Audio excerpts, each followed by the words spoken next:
Bonjour Alikom. Dites-moi si c'est bien comme ça la lumière là, ou comme ça c'est mieux. Je sais pas c'est quoi le rendu là. Là ça c'est trouble là. Ouais, je mets comme ça. Alors aujourd'hui on va voir une télévision Samsung qui a une panne sur une carte d'alimentation à découpage.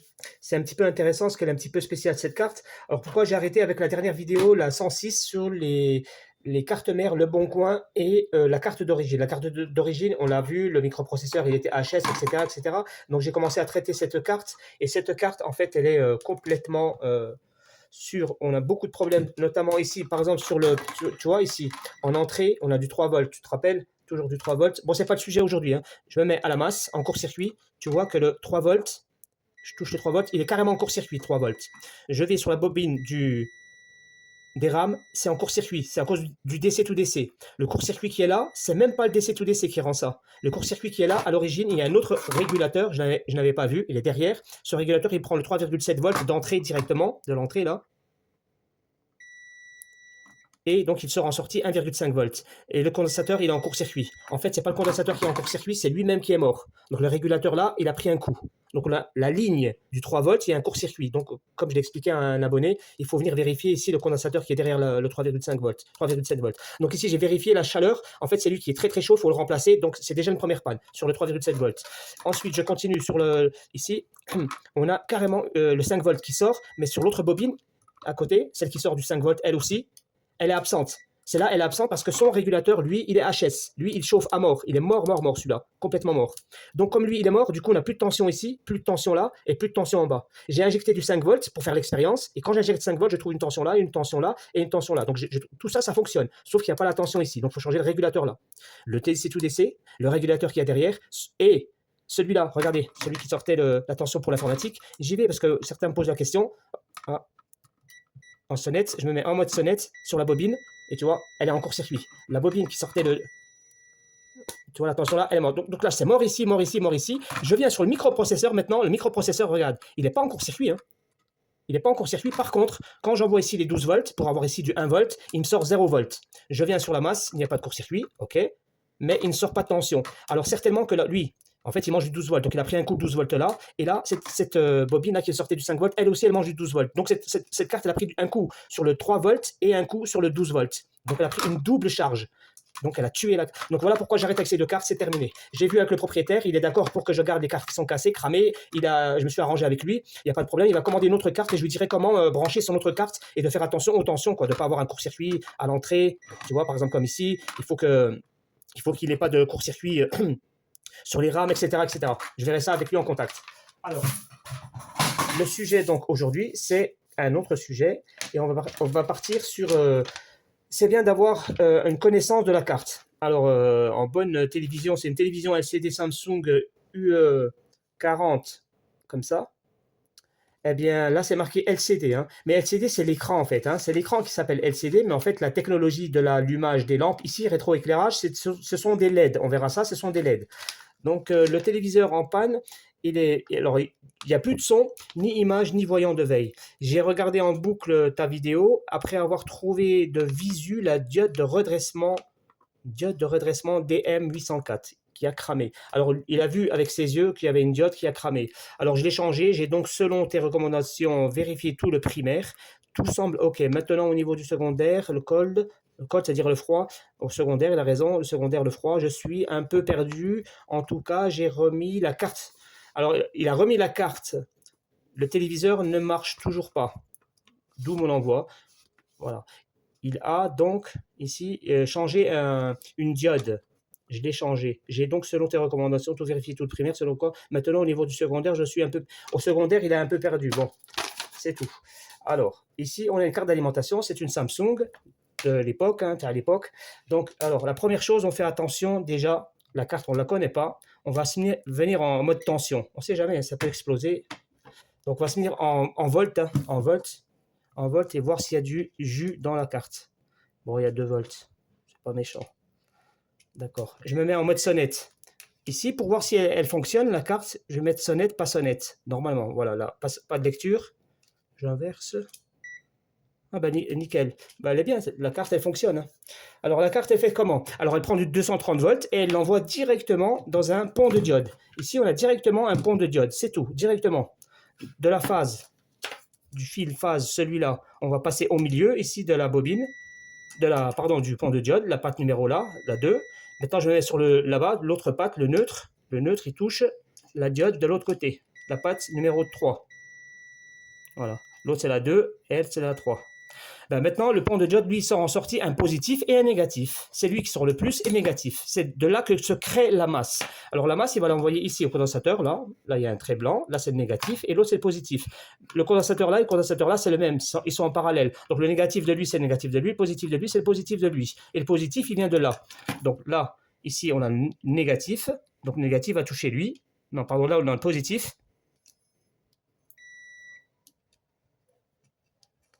Là, j'ai négatif.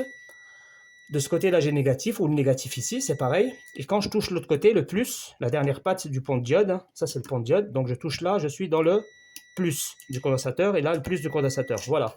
Maintenant, on aura normalement ici une tension de 320 volts, parce que lui, il a pris une tension qui est alternative, comme une vague. De chez EDF, c'est une vague à 50 Hz.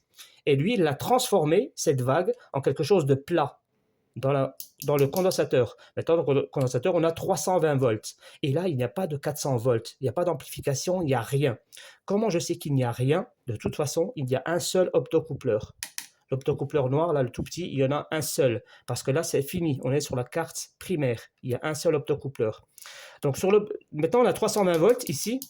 Mais les 320 volts, ils vont attaquer directement cette ampoule. Là, on a une ampoule. Mais cette ampoule, elle doit s'allumer. Tu vois, cette ampoule, elle doit manger les 320 volts qu'il y a là. Donc, on met ici l'ampoule. L'ampoule, alors, elle, pour s'allumer, pour donner sa lumière, pour donner sa magie, le champ électromagnétique, c'est qu'elle doit s'allumer, s'éteindre, s'allumer, s'éteindre. Tu vois. Donc, on va mettre entre l'ampoule et le 400 volts, le 300 volts, on va mettre un interrupteur. Tout simplement, un interrupteur va allumer, éteindre, allumer, éteindre, allumer, éteindre, allumer, éteindre. Parce que c'est une ampoule qui marche comme ça. Cette ampoule, c'est un champ électromagnétique qui se crée comme ça. Pour avoir un champ électromagnétique, il faut avoir allumé, éteindre, allumé, éteindre. Donc pour ça, ils ont mis un interrupteur ici, un MOSFET. Voilà, le MOSFET, il est là. Il va, lui, couper ici le négatif de cette ampoule. Parce que lui, le MOSFET, il est relié à la masse et en transformateur. Il fait clac, clac, clac, clac, clac, clac, grâce à un MOSFET, un oscillateur. Lui, c'est l'oscillateur, c'est lui qui envoie le signal de découpage. Clac, clac, clac, clac, clac, clac. OK? Alors, pour ce faire, ça, lui, quand il fait le découpage, eh bien, il crée un champ électromagnétique et derrière, il se crée des tensions. Voilà, comment on a des tensions derrière. Mais pour que cette tension, elle reste toujours là, on a besoin d'une autre pile. Une pile pour l'oscillateur qu'il y a derrière. Parce que l'oscillateur là, il n'a pas sa pile encore, il n'a pas d'alimentation. Pour l'instant, il a une alimentation qui est provisoire, avec ces petites résistances là. Les petites résistances, elles vont là, elles descendent là, tac, elles viennent ici. Et ici, tac, elles sautent au condensateur général qui est derrière. Tu vois, ici, là. Là où il y a les pins. Le plus qui est là, il vient là, tac, il arrive ici. Et de là, on a un pont. On arrive sur les résistances de démarrage. Tu vois, là, c'est un pont. Là. En fait, là, c'est un fil. Les fils noirs, là, c'est un pont. Comme le plus, il est là, donc il saute ici. Tac, on arrive sur les résistances de démarrage, et ça alimente, lui, mais quelques secondes, tu vois, quelques secondes. Pendant ces quelques secondes, lui, il sort des tensions là, mais il sort aussi une tension à l'intérieur, c'est la tension VCC, c'est la plus importante. En fait, cette tension VCC, elle a explosé parce qu'elle sort le VCC sur une bobine intérieure, elle sort sur une diode, voilà, c'est cette diode, et cette diode, elle a explosé, donc il l'a changée, il a mis une nouvelle diode. Et cette diode-là, elle rapporte du 13 volts ou du 14 volts pour donner à manger à lui, à l'oscillateur, fixement, c'est-à-dire tout le temps. Si j'ai pas 14 volts ici, la carte ne va pas fonctionner. Jamais elle fonctionnera si j'ai pas 14 volts stable. Donc maintenant, je vais mettre le jus, je vais voir si j'ai ici du 320 volts, tout simplement. Et si j'ai 320 volts, je vais venir sur la diode, voir si la diode, elle a une tension de démarrage, une tension, pardon, de fixe. Alors pour la mesurer, tu as vu, le négatif du condensateur général, je le change jamais, je reste toujours sur le négatif là. Oui, ici, là. Je mettrai le pin ici, le négatif, et le positif, je mesurerai sur le condensateur le positif, et après le positif de la diode, tu as vu, il y a un trait blanc d'à côté. Il est où le trait? Voilà, le petit trait là que tu vois là. Ben, c'est ici qu'on va mesurer le positif, parce que le trait là, il va dans le condensateur là, il emmagasine ici, et c'est là qu'il envoie à l'oscillateur qui est derrière. Donc la pile là, c'est bien, on la mesure directement là, comme ça. Alors je mets la pile, je mets l'alimentation, je mets le jus, et je prends la première mesure. Donc normalement, sur le condensateur général, je dois avoir une tension, car tout à l'heure, j'ai eu lecture, pas lecture. Et là, j'ai 300 volts. Ce qui est correct, hein, ce qui est normal. Hein. Ce qui est ça, c'est ça.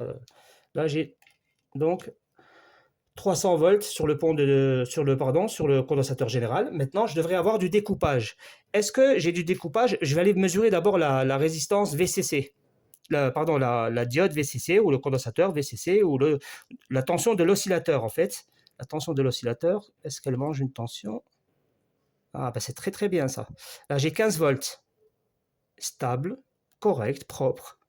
Donc l'oscillateur, là, il a à manger. Donc, normalement, je dois avoir des tensions en sortie. Je coupe le jus. Voilà, j'ai coupé le jus. Maintenant, il n'y a plus d'électricité. Je vais, en quelques secondes, là, je vais voir un truc. Je vais mettre en mode tension. Je suis en tension. Je me mets sur le condensateur général. Voilà, il décharge. Très bien. Tu vois, là, ça prouve qu'il n'a pas de panne. Un condensateur comme ça, général, en quelques secondes, il se décharge. C'est très, très, très bien. Très, très bien. Et parfois, il se décharge en quelques heures. Quand il se décharge en quelques heures, c'est qu'il y a une panne. Alors, j'y rêvais quelques secondes après. Là, je suis en direct. Hein. Je suis en direct. Donc, ici, tout à l'heure, j'avais 320 volts. J'ai éteint. Et maintenant, oh, super, super carte. 13 volts. Donc, cette carte au primaire, elle est nickel. Alors, avant d'aller plus loin, on va venir voir si cette carte, elle fonctionne parfaitement. Il y a un seul optocoupleur, comme tu vois, un seul optocoupleur entre le primaire et le secondaire. Il est où? Il est là, l'optocoupleur. Eh ben, cet optocoupleur, d'abord, est-ce qu'il est négatif ou positif? Je vais voir s'il a une patte à la masse. Je vais toucher les deux pattes qu'il y a dans le primaire. Voilà, il sonne à la masse. Donc lui, c'est un optocoupleur négatif. C'est un feedback négatif. Ce feedback, c'est super important, c'est de se mettre en mode résistance. Très, très, très important. Tu vois, le moindre problème, tu te mets en mode résistance, comme ça. Tu mets une patte à la masse du condensateur général, d'accord? Et tu vas venir sur la patte qui ne sonne pas à la masse, donc l'autre, et là, tu vas mesurer la résistance. Donc, tu vas te mettre comme ça. Voilà, et tu vas sur l'optocoupleur, et tu vois combien? Ou directement sur l'optocoupleur, hein, parce que c'est la masse. Ça revient au même, tu touches l'optocoupleur, et il donne une grande... c'est l'infini, c'est trop grand pour moi. Non, voilà, il donne 4 mégaohms. Super, il donne grande valeur. Voilà, là on a un bon feedback.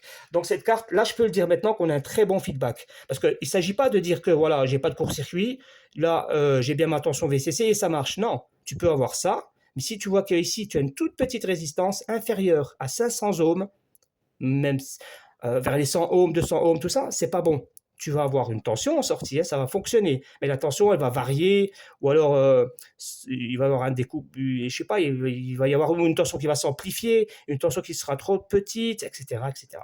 Voilà, pour le primaire, c'est terminé. Maintenant, analyse de la carte. Cette carte, on observe rapidement, on voit qu'on a un transformateur, un seul transformateur. Tu vois bien qu'il y en a un seul. Là. Ok, il y en a un seul, donc le raisonnement, il est pour 1. Il est spécifique. Ici, on n'oublie pas qu'on a besoin de tensions, parce que son but, c'est de fabriquer des tensions. Donc, elle va fabriquer des tensions de stand-by, une tension pour la carte mère et la T-con, et une tension pour les lampes. La tension de stand-by ici, c'est une tension de 5 volts. C'est marqué dans le tableau que je vous montre là. Le bornier, c'est celui-là, et le tableau, il est... Donc ici, non, je me trompe, c'est les lampes, que je ne vois plus rien. Je te dis que là, le bornier de sortie, il est là, excusez-moi, il est là, le bornier de sortie. Donc le bornier de sortie, il me donne le tableau qui est indiqué là. Donc il te donne du 5 volts pour le stand-by, 5 volts, et il te donne du 12 volts pour la carte mère. D'accord? C'est ce qui est indiqué. Il me sort donc ici deux tensions, 5 volts et 12 volts. Maintenant, il y a une troisième tension qui va sortir, ce même transformateur. Le transfo là, il sort les trois tensions. Les trois tensions, elles sortent d'un seul transfo. Donc, le transfo, il dépend les trois tensions, elles dépendent d'un seul transfo. Alors, cette tension qui sort là, je ne sais pas de combien elle sort, mais je sais que cette tension, elle rentre dans un condensateur. Donc, elle sortira dans une diode comme le 5 volts, comme le 12 volts, et comme le... Donc, elle, pour le boost inverteur, hein, pour les lampes, elle sortira dans ce condensateur-là, et donc là, elle va commencer à rentrer dans le boost inverteur. Non, ici plutôt. Voilà, elle sort par des diodes, on rentre dans un boost inverteur par ce condensateur. Et là, donc, de ce condensateur, on va rentrer dans une bobine. Et cette bobine, elle va rentrer dans une diode. Et de la diode, on va aller au plus de l'autre condensateur pour alimenter les lampes qu'il y a ici. Voilà, ici, on a un boost, en fait. Et ce boost, c'est important, il est alimenté par le même transfo que le 5 volts et le 12 volts. Donc, eh ben, je remets le jus et je me mets à la masse. J'ai pas de masse ici, alors la masse, je vais la prendre sur les diodes directement. Donc ici, au secondaire, donc j'ai ici, là, normalement, une tension de 5 volts. Alors ici, je dois avoir 5 volts. J'ai 5 volts, super, j'ai 5 volts. Ok, alors ici, 12 volts. 14 volts. 14 volts. Et sur le bornier, je pense que c'est ça, ouais. Sur le bornier, je dois avoir du 12 volts. Parce qu'il y a une transformation. Voilà, 12 volts sur le bornier. Donc j'ai 12 volts. En fait, les 14, je transforme. Ne vous inquiétez pas pour ça. Donc j'ai bien mes tensions de 5 volts, de 12 volts. Donc c'est très bien, hein. Alors je continue. Et là, je vais regarder. Donc le boost. Tiens, le boost, il est là. Il commence ici. Il a une première tension.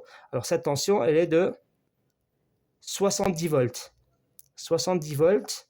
Très bien. Et après les 70 volts, donc ils vont rentrer dans la bobine. Donc les gars, là c'est une tension 70 volts, c'est juste l'entrée du boost, hein. C'est l'entrée du boost, parce que c'est marqué dans la carte ici, dans le primaire, c'est marqué que la carte, elle sort, je vous montre le tableau là, elle sort en sortie une tension de 230 volts. On doit avoir 230 volts pour ce qui est marqué ici, le backlight, ok, le BL. Le BL, c'est le backlight. Donc la tension qu'on a ici, là c'est la masse, la tension qu'on a sur cette diode là, c'est juste l'entrée du boost. Et ce boost doit manger cette tension, il passe par là, dans la diode, on sort de la diode, et là, je vais avoir une grande tension de 230 volts. Et là, j'ai combien? Oh. J'ai 140 volts. Et ça varie. Elle bouge la tension, comme en entrée. 77, 79, 76, tu vois, c'est pas stable. 77, 76, 77, 40. Voilà. Donc ici, on a un problème. Là, on a un problème carrément de tension ici sur le boost inverteur qui est instable. Je coupe le jus. Donc la carte ici, elle me sort des tensions stables sur le 5 volts. Il me sort une tension stable sur le 12 volts. Par contre, sur la partie boost inverteur, là où c'est indiqué qu'elle doit me donner en plus du 230 volts, hein, en sortie. Or là, elle me sort que du 170 volts instable. Alors 170 volts instable, déjà on n'a pas atteint la valeur vraie, 230 volts, et en plus, à l'entrée, la tension, elle est instable, elle varie comme ça, elle varie. Ok, ça c'est quelque chose de très très bizarre. On a une partie secondaire qui est 5 volts, 12 volts et les 80 volts, ils sont du même sort, ils sortent du même transformateur, ils ont la même origine. On a un seul transfo, on a du 5 volts, ici 5 volts. Là, on aura du 5 volts. Là, on a un deuxième diode qui sort du 12 volts sur un condensateur, hein, ce qu'on a vu, hein, condensateur. Là, c'est stable. Par contre, ici, on a deux diodes qui sortent. Ici, une tension de 80 volts. Mais cette tension 80 volts, elle varie. Elle varie, elle monte et elle descend. D'accord? Ça, c'est ça qu'on a observé. Alors, est-ce que d'après toi, si une tension, elle varie ici, et que là, elle est stable, est-ce que ça, c'est un problème dû au primaire? Est-ce qu'on a un problème du primaire? Est-ce que, par exemple, si l'oscillateur, il déconne, est-ce qu'on peut avoir ce type de problème? Normalement, oui. Normalement, oui. Le VCC, en fait. Le VCC, s'il est mal alimenté, si le condensateur, il est abîmé, on a ce type de problème. On a tac, tac, tac, tac, tac, tac, tac, tac. Mais ici, là, c'est stable, et là, c'est variable. Là, c'est la sortie là, du transfo, hein. Ça, c'est la partie secondaire ici. Donc là, on a la partie de secondaire. Pourquoi là, ça varie et là, en bas, c'est stable? Ben, ça n'a rien à voir avec ce qui se passe au primaire, hein. Parce que le primaire, si lui, il est responsable, qu'est-ce qui se passe? Ben, c'est toutes les tensions ici qui vont faire une variation. Cette tension-là, 5, elle va varier, celle-là, elle va varier, et celle-là, elle va varier. Car toutes les trois, elles sont assujetties au même champ électromagnétique. Le champ électromagnétique de l'intérieur du transfo, il est le même pour les trois. Donc, si on a le champ électromagnétique qui crée un problème, c'est-à-dire il apparaît, puis après il y a une saccade, et puis après, s'il y a des saccades, quoi, des mauvais traitements, ben, c'est les trois qui vont en pâtir. C'est les trois qu'on va ressentir une variation. Donc, ça n'a rien à voir. La carte n'a rien à voir, n'est pas du tout responsable de ce problème qu'on a ici. Une tension qui varie. Ça, c'est pas bon, une tension qui varie. Alors, si ce n'est pas le primaire, ben, c'est le secondaire. C'est très simple. Mais comme on est sur une carte ici, sur une carte qui est de secondaire, ben, secondaire, en fait, c'est très simple, hein. Le problème, c'est quoi ici, la responsabilité? Ben, c'est la responsabilité du condensateur. Voilà, ça fait longtemps qu'on en parle du condensateur, panne de condensateur. C'est ça, une panne de condensateur. Ici, on a clairement un condensateur qui est défectueux. Il ne permet pas de donner la tension qu'il doit donner. Parce que ici, 80 volts, je pense que c'est bas. Car en sortie, on a trouvé, en sortie, voilà, on a une bobine, une diode, et entre les deux, on a un MOSFET. Ça, c'est le boost. D'accord? Donc, ça, c'est le condensateur d'entrée et ça, c'est le condensateur de sortie. En sortie, les 80 volts, ils se transforment en, normalement, hein, en 220 volts, comme c'est indiqué sur la carte. Mais nous, on a trouvé ici, on a trouvé 150 volts. Donc, il n'atteint pas sa valeur qu'il devrait. À cause du condensateur, il est étouffé, il est écrasé, le condensateur. Il est certainement défectueux. Donc, je vais remplacer d'abord le condensateur. Ça, c'est pour la partie dépannage. Maintenant, il y en a qui vont se dire, ouais, attends, il y a un problème là. Comment que ça se fait que tu n'as pas la carte mère et que ta carte, elle fonctionne? Parce que c'est vrai. Là, on est en mode quoi? Là, on est en mode on de la télévision. C'est comme si que quelqu'un avait appuyé sur la télécommande. Mais là, c'est bizarre et je triche pas, hein. Je ne triche pas, j'ai bien le 13 volts, j'ai le DIM, j'ai le BL on ici et j'ai le PS on qui est en bas, comme c'est indiqué sur le bornier ici, comme je vous l'indique. Et lorsque je vais mesurer ici dans cette carte, je vais voir que ici le PS on il est déjà activé, le BL on il est déjà activé. En fait, c'est une carte ici qui est négative. Du moment où tu débranches la carte mère, la carte mère elle arrive ici là, dès que tu débranches la carte mère, ben, cette carte elle est en mode on. Elle est en mode action. Elle est déjà en mode comme si que la télévision elle était allumée. Tu comprends? En fait, cette carte-là, si tu branches les lampes ici, dans une télé, si tu la branches, ben les lampes, dans cette carte, elles s'allument direct. Là, elles s'allument direct. C'est-à-dire que quand tu vas débrancher la carte mère, la télévision, elle va s'allumer, c'est-à-dire juste avec les ampoules. Les ampoules, tu vas les voir s'éclairer. Tu n'auras pas l'image, tu n'auras pas le son, mais tu auras les lampes qui vont s'allumer. Parce que c'est une carte négative. Donc, elle est dans ce cas-là. Voilà pourquoi j'ai mes tensions ici, sans faire le forçage PS on et le BL on. Ça, c'est un truc super bon pour nous, les techniciens. Donc, voilà, comme je vous disais, j'ai un problème certainement sur ce condensateur-là, celui qui reçoit le 80 volts. Et là, regarde, c'est tout bête, hein. Tu vas voir, le condensateur, il est là. Et le condensateur, avant de terminer. Bien sûr, maintenant, tu vas me dire, ici, le 12 volts, le 13 volts, là, tu dois l'avoir ici sur le bornier. Là, le 5 volts là. Mais quand la carte, elle est vraiment branchée, en fait, qu'est-ce qui se passe dans la carte? Là, c'est différent. Quand la carte, elle est branchée sur la télévision, que tu as la carte mère qui est branchée, et que tu es en PS on, le 12 volts, tu ne l'as pas ici sur la carte. Tu n'auras pas de PS on. Pourquoi? C'est parce qu'ils mettent ici des portes. Les portes, ce sont des transistors PNP, NPN. Ils mettent des transistors comme ça. Pour faire passer ta tension 12 volts, pour qu'elle arrive, ici tu l'auras toujours ici, hein, mais en fait tu ne l'auras pas sur le bornier, tant que tu n'auras pas appuyé sur la télécommande et que tu n'auras pas envoyé le PS on. Mais alors que là, on l'a sur le bornier ici. C'est parce que les 5 volts et les 12 volts, quand ils sortent ici, derrière, regarde le secret, c'est ça. Tu as deux petits transistors là. Les transistors là, ils sont reliés directement aux diodes de sortie. Tu vois, là, tu as la diode de sortie de 5 volts et là, tu as la diode de sortie de 12 volts. Ben, le plus là, 12 volts et le plus 5 volts, ils rentrent dans les transistors là. Et c'est lorsque j'appuie sur le PS on que le transistor là envoie le 12 volts de la base à l'émetteur. Enfin, de l'émetteur au collecteur. Et pareil pour le 5 volts. Sauf que le 5 volts, on l'a toujours. Dès qu'on est en veille, on a 5 volts. Alors que pour le PS on, pour le 12 volts, il faudra appuyer sur la télécommande. Ça, c'était pour fermer la parenthèse pour ceux qui me disent comment ça se fait que ta carte, elle est alimentée. Alors, je reviens ici. Je disais qu'on a un problème certainement sur le condensateur là, du 80 volts qui doit être défectueux. Car lui, sa tension, lorsque je le prends ici, là, ben, elle varie. Et regarde maintenant, quand j'approche sur le condensateur, il est parfait, hein. Il est très, très, très, très bon. Regarde, quand tu regardes en bas, il est abîmé. Tu vois qu'il est un petit peu abîmé. Il est un tout petit peu abîmé. Donc là, je vais l'ouvrir pour voir ce qu'il y a à l'intérieur. Je vais le supprimer. Bon, alors j'ai trouvé un vieux condensateur dans une vieille carte, mais il est magnifique ce condensateur-là. Il est tout neuf, il est parfait, donc il est, il est bien. Disons que ça a lancé un temps. Celui-là, c'est vraiment de la merde, celui d'aujourd'hui là. C'est que en fait, il avait fondu, enfin quasiment fondu ici en bas là. Voilà, ici on voit bien, il a fondu. Ça, je l'ai pas vu avec mes yeux, hein. Même le propriétaire de la télé, il l'a même pas vu. Donc lui, c'est un 200 volts. Alors, j'ai pas trouvé supérieur, j'ai pas trouvé 250 volts. Ça aurait été mieux de mettre 250 volts. C'est mieux. Comme ça, c'est une plus grande baignoire, hein. Tu as le droit de. Par contre, pas plus petite baignoire. Jamais. Toujours plus grande baignoire, jamais plus petit. Et en capacité 47 microfarad, celui-là. Mais moi, j'ai mis du 100 microfarad. J'ai mis supérieur. Parce que là, j'ai trouvé un 100 microfarad, c'est très bien. C'est toujours mieux de mettre plus de microfarad. Seulement lorsqu'on a des condensateurs de filtrage. Attention, hein, les condensateurs de filtrage. Par exemple, ici, le condensateur général, le condensateur VCC, le condensateur 5 volts, le condensateur 12 volts, le condensateur celui-là qui fait 80 volts. Enfin, de tension, hein, celui qui supportait les 80 volts tout à l'heure. Ici, on avait 80 volts. Alors, on met une baignoire toujours supérieure. On met 200 volts, ça c'est le maximum, mais il ne l'atteindra jamais. Vous avez vu, il y a 200 volts marqués dessus, mais nous, on s'attend à avoir dessus 80 volts. Voilà. Et bien, voilà, ben, je vais faire un test. Je vais mettre maintenant l'électricité.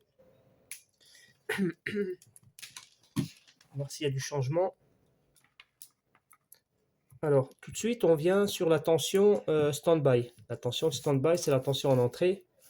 Donc, ici, la tension 5 volts. Alors, j'ai toujours 5,2 volts, c'est bien, hein, j'ai 5,2 volts.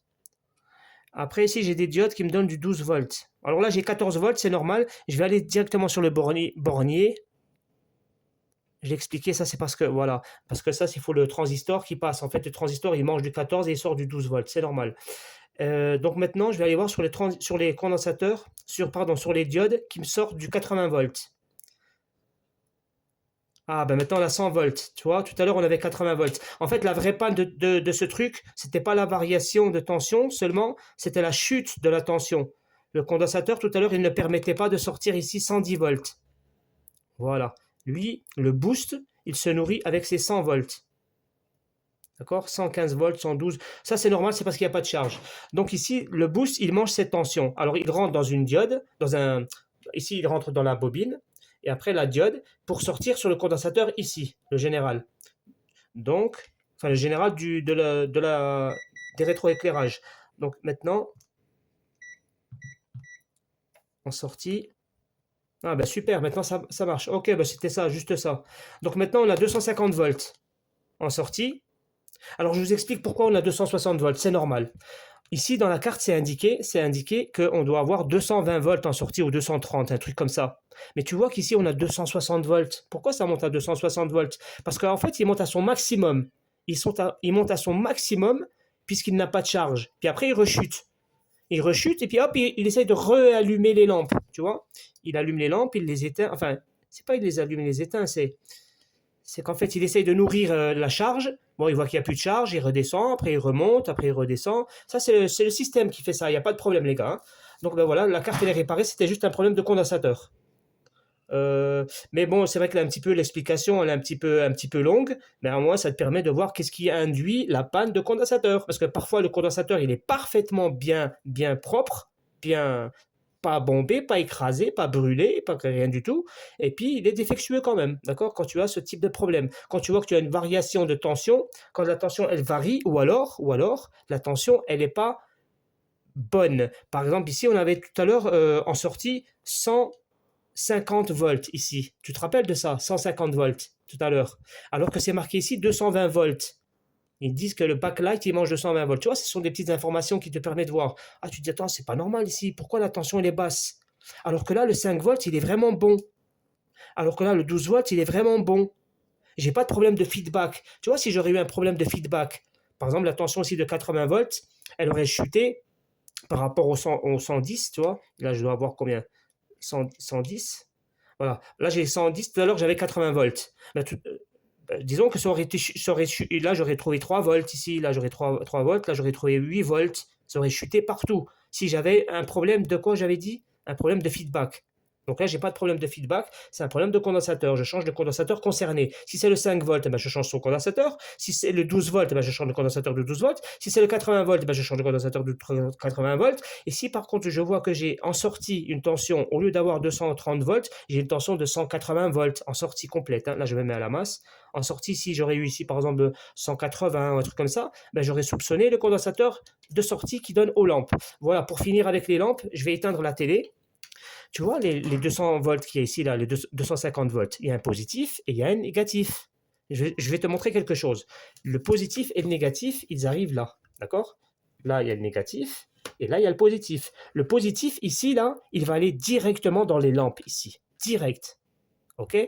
Par contre, le négatif, là, il ne va pas ici. C'est bizarre. Il ne vient pas sur les LED. Comment que ça se fait qu'il ne va pas sur les LED? En fait, le négatif, on va le retrouver là. Là, il y a un oscillateur. D'accord? Ben, l'oscillateur, lui, il a ses toilettes. Il va aux toilettes. D'accord? Il a les masses. Il a sa masse, le GND. Ben, son GND à lui, qui arrive là, là c'est le GND. Je vais le faire sonner à la masse. Tu vois, il va sonner. Et tu vois, il y a une autre patte qui est là. Ben, cette autre patte, elle est reliée au bornier. Celui-là. Le bornier des lampes. Ici, là.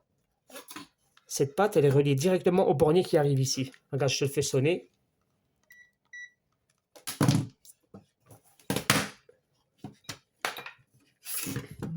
Donc, le bornier, là, tu vois, il sort le négatif ici. Regarde où il vient le négatif. Il arrive là. Ça, c'est le négatif. Ça, c'est le négatif des LED. Regarde où elle va. Elle arrive là. Ici. Tu vois, carrément sur le circuit, directement. Ils ont mis l'interrupteur sur le circuit. Directement. Les LED, elles arrivent, les masses, sur le circuit. Et là, le circuit, à l'intérieur, il a un interrupteur qui est relié à la masse. Là, c'est le point masse, GND. Regarde, le GND, il sonne avec le clou, avec le GND de la carte. Donc, les deux points, quand ils vont se toucher, tac, les lampes vont s'allumer. Oui, c'est bien comme système. Hein. Voilà, les amis, ce que je peux dire de plus sur cette carte, rien du tout. C'était un petit rappel. Comme ça, vous avez vu la panne du truc. Et ce qui est bien, c'est toujours de rajouter un petit peu de condensateur toujours un peu plus fort. Hein, si tu peux toujours amplifier ton condensateur, mettre plus de tension.